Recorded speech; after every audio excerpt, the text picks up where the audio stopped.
The great chamber of the Galactic Council stretched for miles in every direction, and the beings who filled it represented 4,000 different species from across the known universe. They had gathered here for 12 million years to debate, to argue, and to decide the fate of civilizations. Today, they had gathered to discuss humanity. Counselor Thexal stood at the central platform, his massive form casting shadows across the holographic displays that surrounded him. He was old even by the standards of his long-lived species, and he had seen many young races rise and fall across the centuries, but he had never seen anything quite like the humans. 300 years, he said, his voice echoing through the chamber as translation devices carried his words to every ear and mind present. In 300 years since they discovered faster-than-light travel, these humans have done what most species take 10,000 years to accomplish. They have spread across 200 star systems.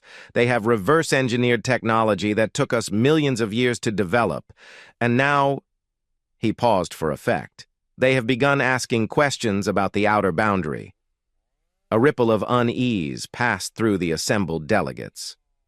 The outer boundary was not something civilized species discussed openly.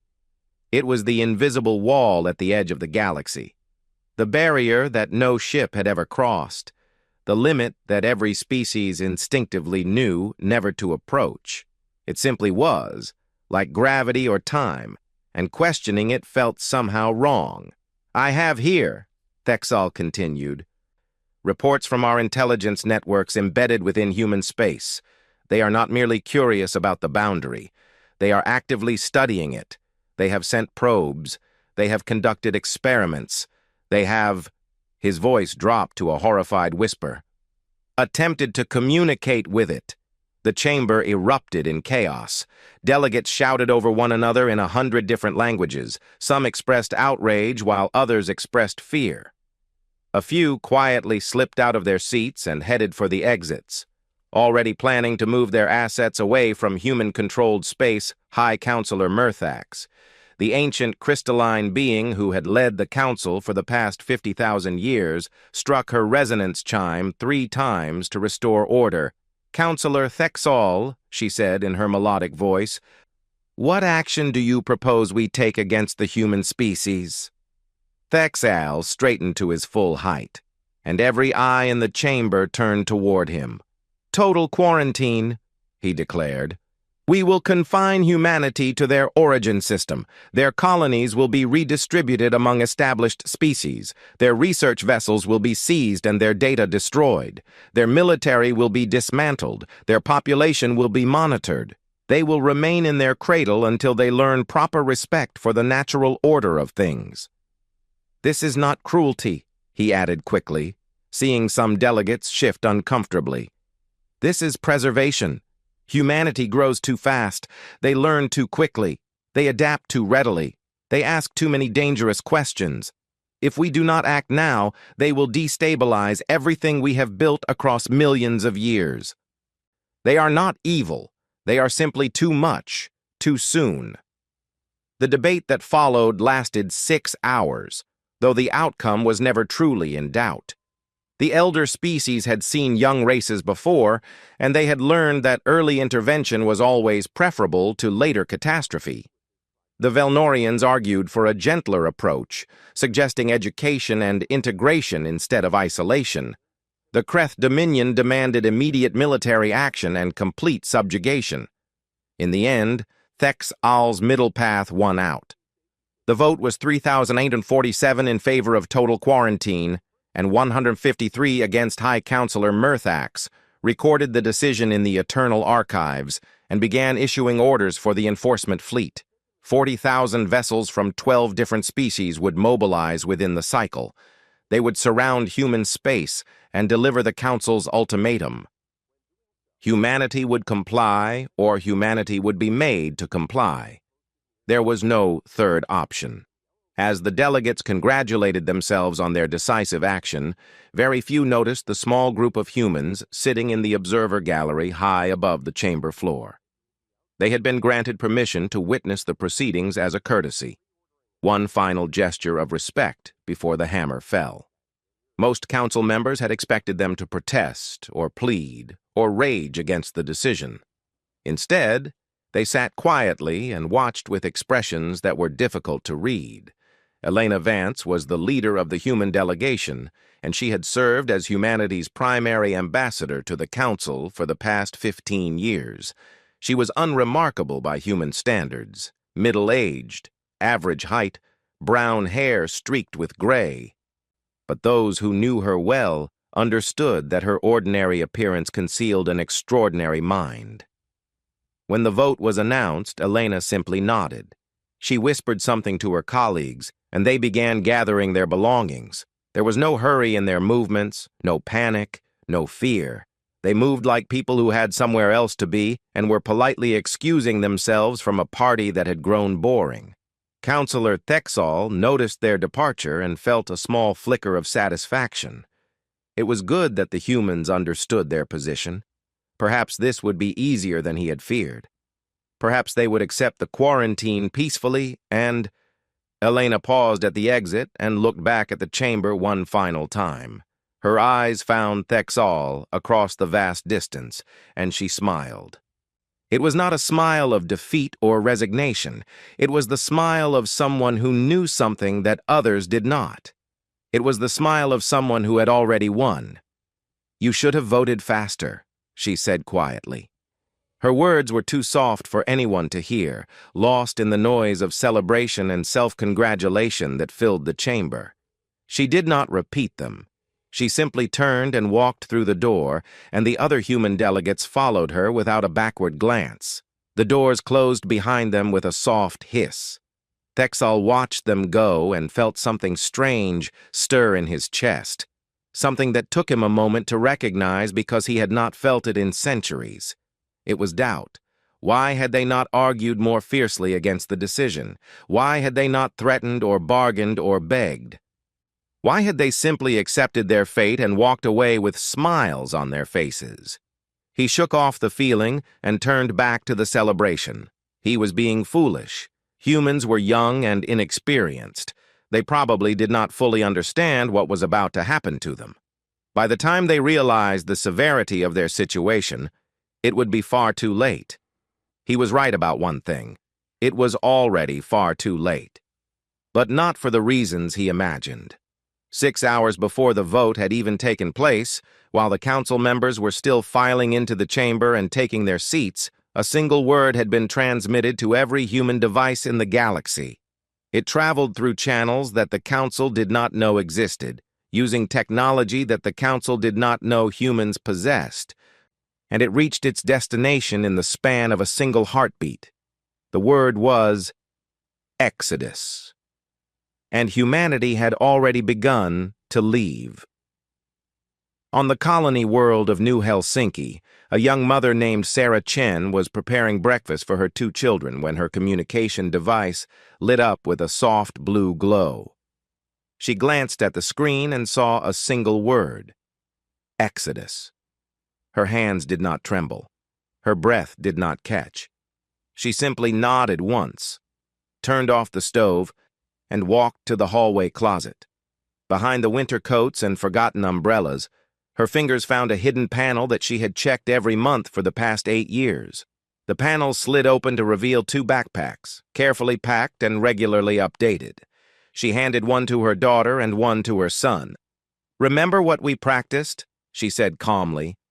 "We walk. We do not run. We smile at our neighbors. We say goodbye like we are going on a short trip. And we do not look back." Her children nodded. They had been preparing for this day since they were old enough to understand. Every human child had been preparing. It was the first secret they learned, the first promise they kept, the first duty they accepted. Across 1,400 human-occupied worlds, the same scene repeated itself 8 billion times. There was no panic. There was no chaos. There was only the quiet, orderly movement of a species that had been waiting for this moment for 200 years. In the capital city of New Geneva, ships that had been registered as civilian freighters powered up engines that should have been impossible. Their official specifications listed them as slow cargo haulers, barely capable of interstellar travel. Their actual capabilities would have made the Council's finest engineers weep with envy. On the mining stations of the Kepler belt, workers put down their tools and walked calmly toward hidden hangars carved into the asteroids themselves. The hangars had been built decades ago, officially listed as emergency shelters in case of catastrophic decompression. They actually housed a fleet of fast transport ships, each one capable of carrying 1,000 people across the galaxy in a matter of hours. In the universities and research centers, scientists gathered their most important data and destroyed everything else. They left behind enough information to satisfy curious investigators, formulas that were almost correct, theories that were nearly complete, research that led to dead ends.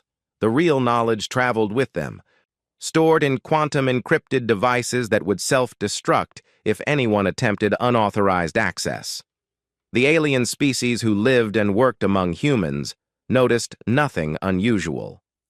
They saw their human colleagues leaving early, citing family emergencies or sudden vacations. They saw human neighborhoods growing quiet as families departed for holiday trips that they never returned from. They saw human businesses closing their doors with polite signs that promised to reopen soon. By the time anyone thought to investigate, there was no one left to question. The mastermind behind this impossible coordination was not a single person, but a network that had existed since humanity's first contact with alien life. It was called the Continuity Protocol, and its purpose was simple: ensure that humanity would never be trapped, never be caged, never be at the mercy of species who feared what humans might become. Director Amara Ose had led the protocol for the past 30 years. She was an elderly woman now, her hair white and her movements slow, but her mind remained as sharp as ever.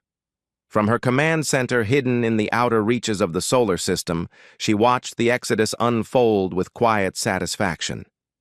"Status report," she said to her senior staff.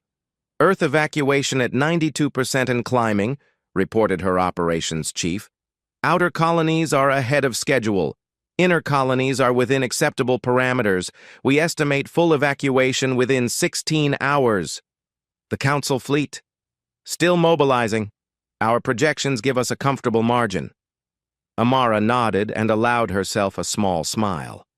They had planned for this scenario, Scenario 7 they called it, the one where the Council decided humanity was too dangerous to be allowed freedom. They had also planned for Scenario 4, where a single species attempted conquest, Scenario 12, where humanity was offered membership in the Council in exchange for technological limitations, and dozens of other possibilities. Every scenario ended the same way, with humanity leaving through the door that no one else knew existed. The outer boundary had fascinated human scientists since the day they first detected it. It was not a physical barrier, but something far stranger. A region of space where physics itself seemed to change, where ships simply could not pass no matter how much power they applied. The Council species had accepted it as a natural law, an immutable fact of existence that required no explanation. Humans had refused to accept it. Project Icarus had been officially shut down 40 years ago, declared a failure after proving that the boundary could not be breached. The Council's intelligence networks had confirmed this, and they had moved on to more pressing concerns. What they did not know was that Project Icarus had succeeded on its very first attempt. The boundary was not a wall, it was a filter. It responded to intention, to readiness, to something that human scientists could only describe as cognitive resonance. Species that approached it with fear found it impenetrable. Species that approached it with aggression found themselves turned away. But species that approached it with curiosity, with hope, with a genuine desire to grow beyond their current limitations, for them, it opened like a door. The first human to pass through the boundary had been a young physicist named David Okonkwo. He had gone alone in a small research vessel, not knowing if he would survive the crossing. When he emerged on the other side, he found himself in a space that defied description, a realm of light and energy and possibility that made the known galaxy seem small and cramped in comparison. He had also found that he was not alone. The beings who waited on the other side did not have names that human tongues could pronounce. They did not have forms that human eyes could properly perceive, but they were patient and they were kind. And they had been waiting for a very long time. "You are the first from your galaxy to reach us in 12 million years," they had told David. "The others are not ready. They have grown comfortable in their nursery. They have forgotten that the purpose of childhood is to prepare for adulthood. But you still remember how to grow." They had shown him wonders that he could barely comprehend. They had answered questions that humanity had been asking since the first human looked up at the stars, and they had given him a choice. "You can stay here," they said, "or you can return and bring your people. But know this, the door only opens for those who choose to walk through it. We cannot force the others to follow. They must find their own courage in their own time." David had returned. He had reported to the continuity protocol, and humanity had begun to prepare.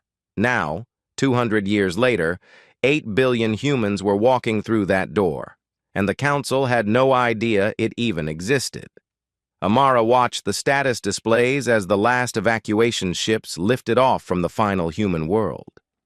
Somewhere far away, Elena Vance was walking out of the Council chamber, delivering humanity's final message to species who would not understand it until it was far too late. "It is done," Amara said quietly. "Signal the fleet. Take us through." The stars shifted around her ship as it accelerated toward the boundary. Ahead, she could see it, not with her eyes but with something deeper. It shimmered like a curtain of light, beautiful and terrifying and full of promise. Behind her, the galaxy grew small. Ahead, infinity waited. Fleet Commander Vexnar had served the Galactic Council for 3,000 years, and in all that time he had never experienced anything like the silence that greeted him when his armada arrived at Earth. 40,000 warships had assembled for this mission, the largest military force deployed in over 1,000,000 years.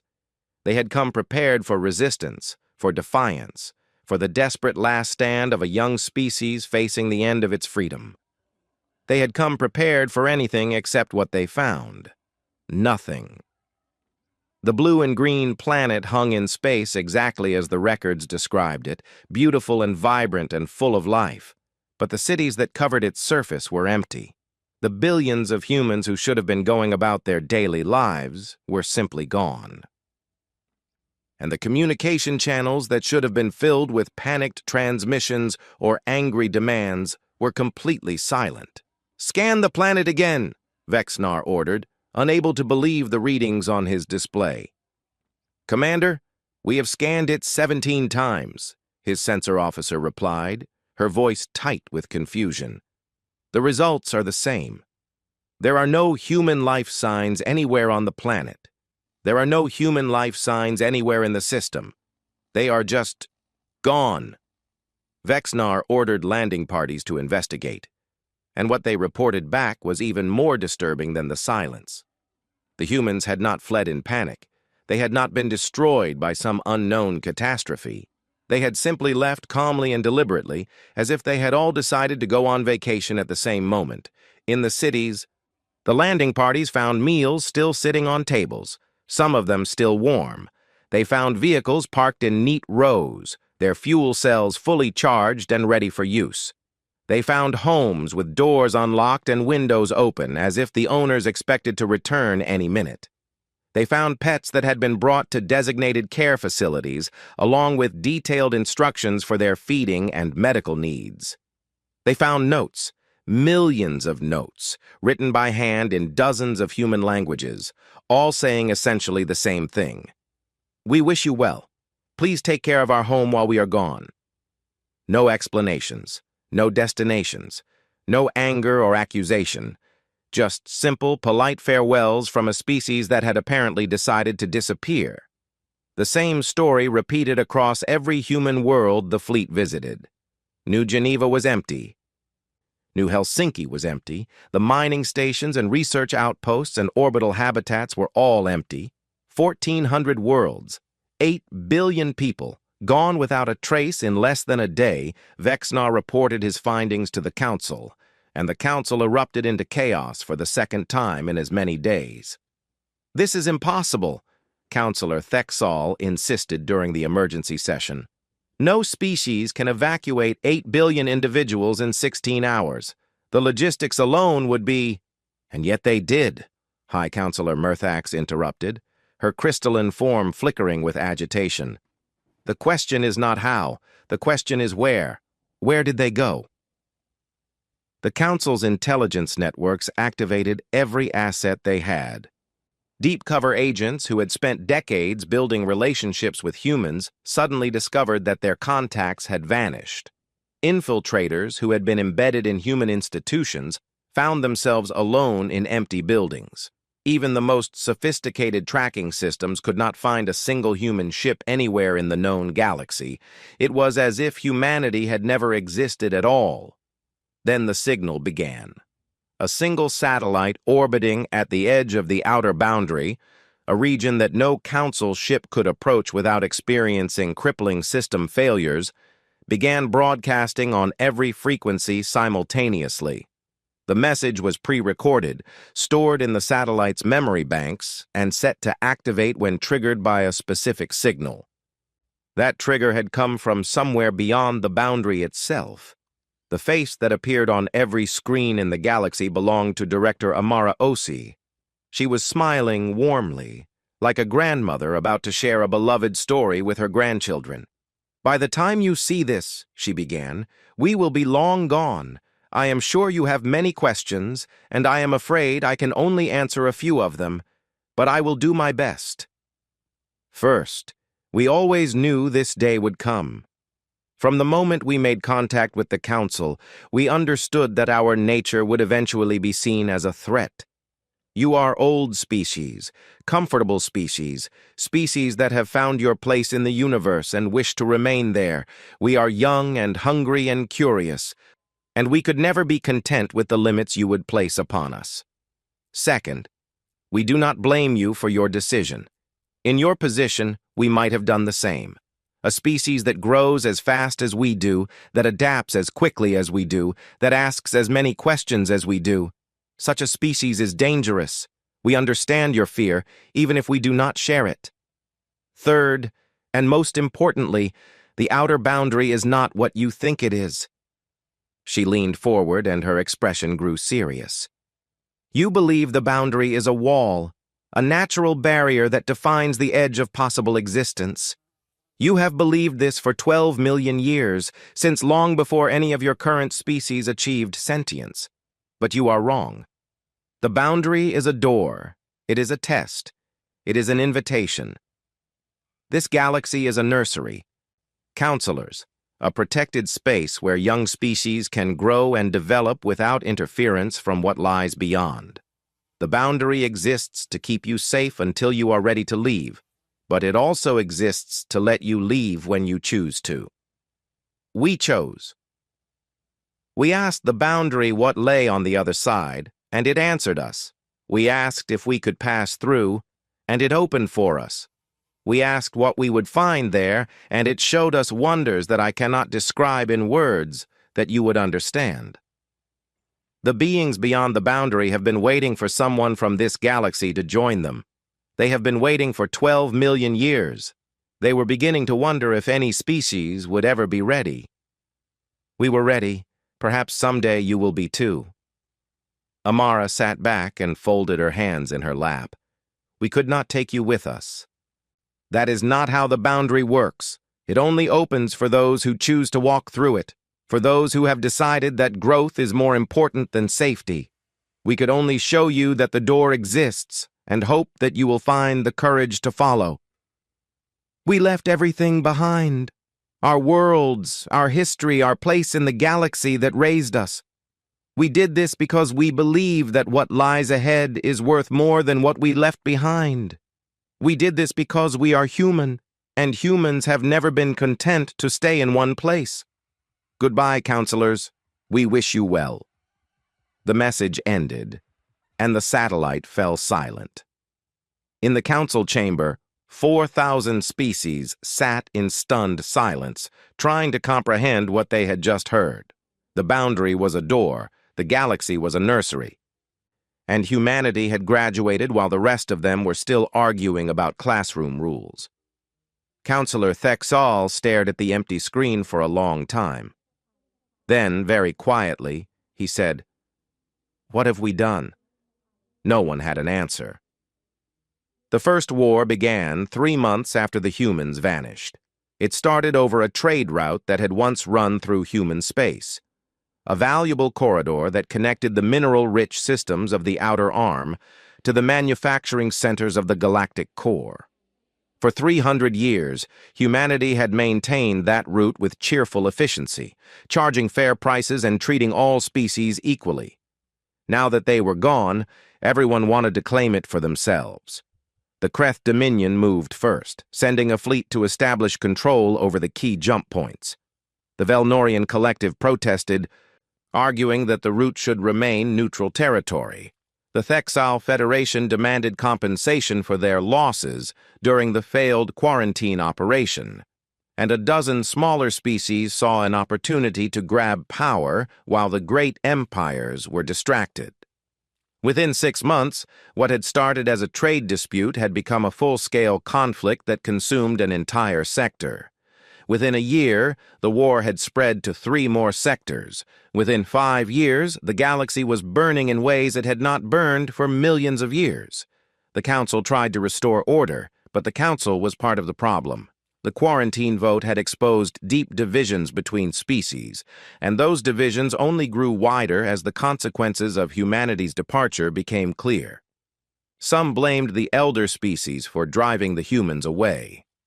Others blamed the humans for destabilizing the careful balance that had maintained peace for so long. Everyone blamed someone, and no one was willing to accept responsibility. High Counselor Murthax made a decision that she believed would restore unity. She declared the Exodus a forbidden topic. Teaching about humanity's departure became punishable by memory wipe. Possessing recordings of Amara Osei's final message became a crime. Even speaking the word human in certain contexts could result in imprisonment. The censorship only made things worse. Forbidden knowledge has a way of spreading faster than permitted truth, and soon every species in the galaxy knew the basics of what had happened, even if they did not know the details. The message became distorted through countless retellings. Some versions claimed the humans had been destroyed by something beyond the boundary. Others claimed they had become gods.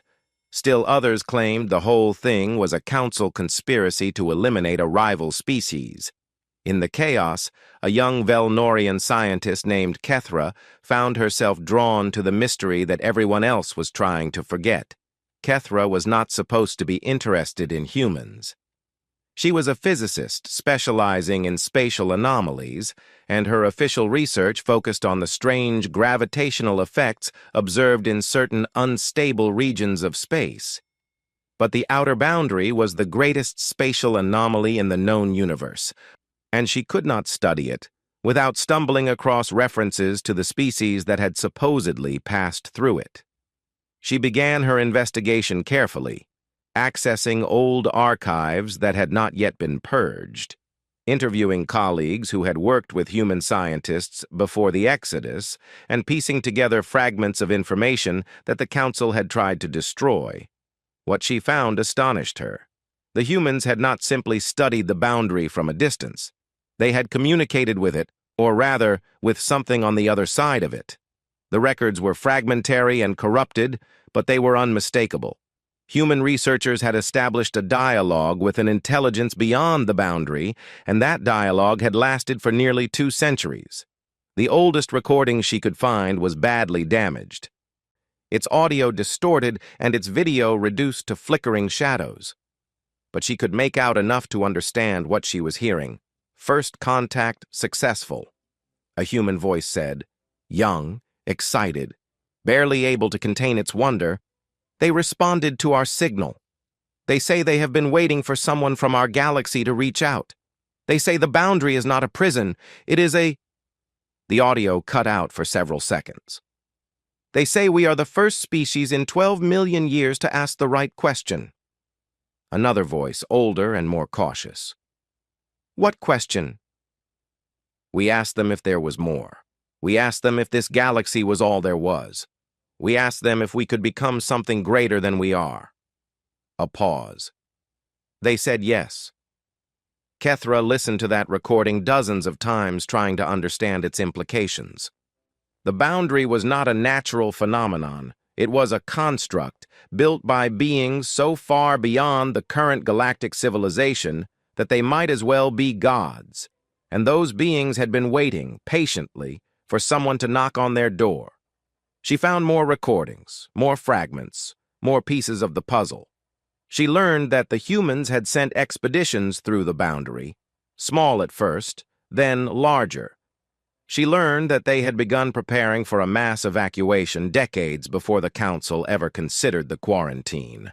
She learned that they had left behind certain information deliberately, breadcrumbs for anyone who cared to follow. The more she learned, the more she realized that the Council had made a terrible mistake. They had not driven the humans away. The humans had been planning to leave regardless. The quarantine had simply accelerated their timeline, and now, while the galaxy tore itself apart in petty conflicts, the humans were somewhere beyond imagination, exploring wonders that the Council species could not even conceive. She had to share what she had found. Kethra requested an audience with the Council, presenting her findings as a purely scientific matter. New information about the nature of the outer boundary that could have significant implications for galactic security. The Council agreed to hear her, though they were clearly skeptical. Spatial anomalies were not exactly a priority when 3 sectors were actively at war. She stood before the assembled delegates, her heart pounding in her chest, and she told them everything. She showed them the recordings. She explained the implications. She argued that humanity's departure was not a tragedy to be mourned, but an opportunity to be seized. The door is still there, she said, her voice rising with passion. The boundary still exists. The beings on the other side are still waiting. We do not have to remain trapped in this nursery forever. We can follow the humans. We can become something greater than we are. All we have to do is choose. The Council listened in silence. Then High Counselor Murthax spoke. This information is dangerous, she said, her crystalline form pulsing with cold light. It will destabilize what little order remains. It will encourage species to abandon their responsibilities. It will accelerate the collapse of civilization. Kethra of the Velnorian Collective, you are hereby charged with possession of forbidden knowledge and dissemination of prohibited materials. The penalty is termination. Kethra felt the blood drain from her face. You cannot be serious, she whispered. I am trying to help us. I am trying to show us a way forward. The way forward is order, Murthax replied. The way forward is stability.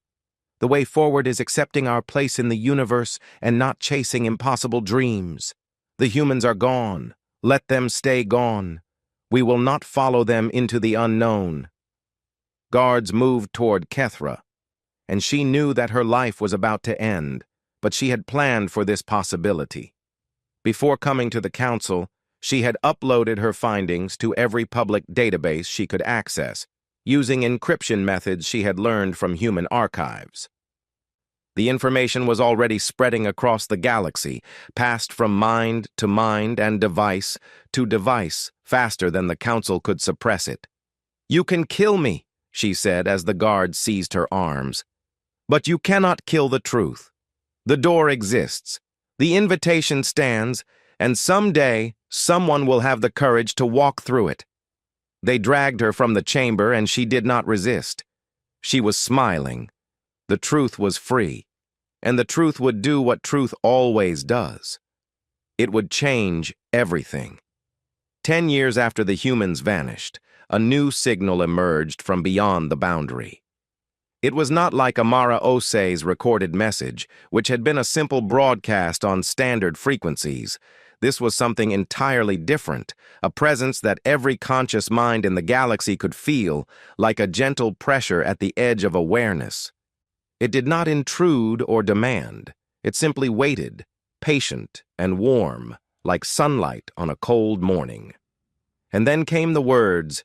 They appeared differently for each species, as sounds for those who heard, as colors for those who saw, as mathematical patterns for those who thought in numbers. But the meaning was the same for everyone, perfectly clear, despite the differences in perception. Follow when ready. The council convened in emergency session for what felt like the 1,000th time since the Exodus began. The chamber was emptier now than it had been 10 years ago.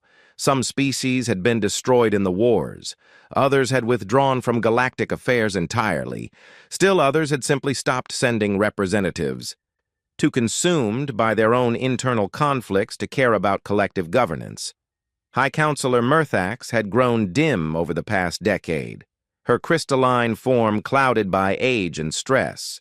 She had ordered Kethra's execution, but the Velnorian scientist had escaped before the sentence could be carried out, and her information had spread too far to be contained.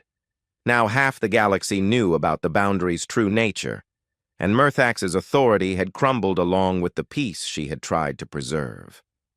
It is a trap, Counselor Thexel argued, though his voice lacked the confidence it had once carried. The humans are trying to lure us to our destruction. They want revenge for the quarantine. The humans never wanted revenge, said Delegate Veymoth of the Velnorian Collective. They wanted to leave. They left. They have no reason to harm us now. Then why send this message? Why invite us to follow? Perhaps because they remember what it was like to be trapped, Veymoth replied quietly. Perhaps because they do not wish that fate on anyone else. The debate continued for weeks, as council debates always did. But this time something was different. While the politicians argued about risks and benefits and proper procedures, ordinary people across the galaxy were making their own decisions. On 100 worlds, individuals began making their way toward the boundary. They were scientists and artists, explorers and dreamers, the young and the old, the hopeful and the desperate. They did not know if the boundary would open for them. They did not know what they would find on the other side. They only knew that staying behind felt more frightening than moving forward. Most of them traveled alone or in small groups, using whatever ships they could find or build. Some walked away from comfortable lives and promising careers. Others had nothing left to lose. All of them had heard Kethra's message, passed from hand to hand across the galaxy like a sacred text. The door exists. The invitation stands. All we have to do is choose. The first to reach the boundary was an elderly Velnorian named Sothal. She had been a teacher for most of her life, instructing young minds in the sciences and arts of her people. She had lost her students in the wars, her home in the chaos that followed, and her faith in the council that had promised to protect them all. She had nothing left except a small ship and a desperate hope. She approached the boundary slowly, her sensors screaming warnings about the spatial anomalies ahead.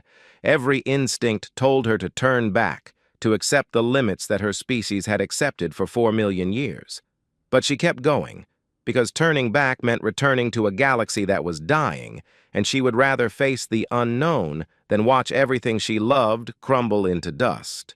The boundary loomed before her, invisible to normal sight, but overwhelming to her other senses, a wall of possibility, a curtain of light that seemed to stretch forever in every direction. She reached out with trembling hands and pressed them against the controls of her ship. "I am ready," she whispered. "I want to grow. I want to become more than I am. I want to see what lies beyond." The boundary opened. Light flooded her cockpit, not harsh or blinding, but warm and welcoming, like the embrace of an old friend. She felt herself moving forward, passing through something that was not quite space and not quite time, and then she was on the other side. What she saw made her weep. It was beautiful beyond description, a realm of colors that had no names, of shapes that defied geometry, of possibilities that stretched to infinity and beyond. And within that beauty, she could see others moving, beings of light and energy and pure thought. Some of them were familiar, echoes of species she recognized from the galaxy she had left behind. Others were utterly alien, forms that her mind could barely comprehend, and among them, unmistakably human. A figure approached her ship, a woman in a simple uniform, her face kind and patient, her eyes filled with understanding. Sothal recognized her from the recordings. Elena Vance, the diplomat who had walked out of the council chamber 10 years ago, still young, still smiling. "Welcome," Elena said, her voice somehow audible despite the vacuum of space. "We wondered when you would arrive." Sothal could barely speak. Tears streamed down her face, and her hearts beat so hard she thought they might burst. "You waited for us," she finally managed. "All this time, you waited." "Of course we did," Elena replied. "We could not take you with us. That is not how the boundary works. You had to choose to follow, you had to be ready, but we always hoped you would come. The council said you abandoned us. They said you did not care what happened to the galaxy after you left." Elena's smile grew sad. "We cared. We still care. But caring does not mean controlling. We could show you the door, but we could not force you to walk through it. That choice had to be yours." Sothal looked back at the boundary, still visible behind her like a shimmering curtain. Through it, she could see the galaxy she had left, small and distant, wrapped in its own limitations. "Will others follow?" she asked. "Some will," Elena said. "Some will not. The door will remain open for those who choose to use it. But we cannot make that choice for anyone. Growth must be chosen, not imposed." "And what happens to those who stay behind?" Elena was quiet for a moment. "The nursery will continue," she said finally. "The boundary will protect them. They will have time to grow, to learn, to become ready. Maybe it will take another 12 million years. Maybe it will take longer. But someday, they will all stand where you are standing now." Sothal looked out at the infinite expanse before her, at the wonders waiting to be explored, at the beings who had transcended the limitations she had once accepted as absolute truth. "What happens now?" she asked. Elena extended her hand. "Now," she said, "you learn what it means to be more than you were. Now you grow. Now you begin." Sothal took her hand. Behind her, the galaxy continued to argue about whether the door was real. Ahead of her, infinity waited. She did not look back. 100 years after the Exodus, the last council archive recorded its final entry. It noted that 847 species remained within the boundary, down from 4,000 at the time of the human departure. It noted that an estimated 3,412 species had passed through to whatever lay beyond. It noted that humans were believed to be serving as guides for newly ascending civilizations, helping them adjust to existence outside the nursery. The final line of the entry read, "Threat assessment of humanity, reclassified, previous designation, existential danger, current designation, the first to leave the nest. Addendum, they left the door open for us. We were simply too afraid to walk through." Somewhere beyond the boundary, Elena Vance read the archive entry and smiled. Then she turned back to her work, welcoming the newest arrivals, answering their questions, helping them take their first steps into a universe far larger and more wonderful than they had ever imagined. The humans had not abandoned the galaxy. They had simply gone ahead to prepare the way, and they would keep the door open for as long as it took.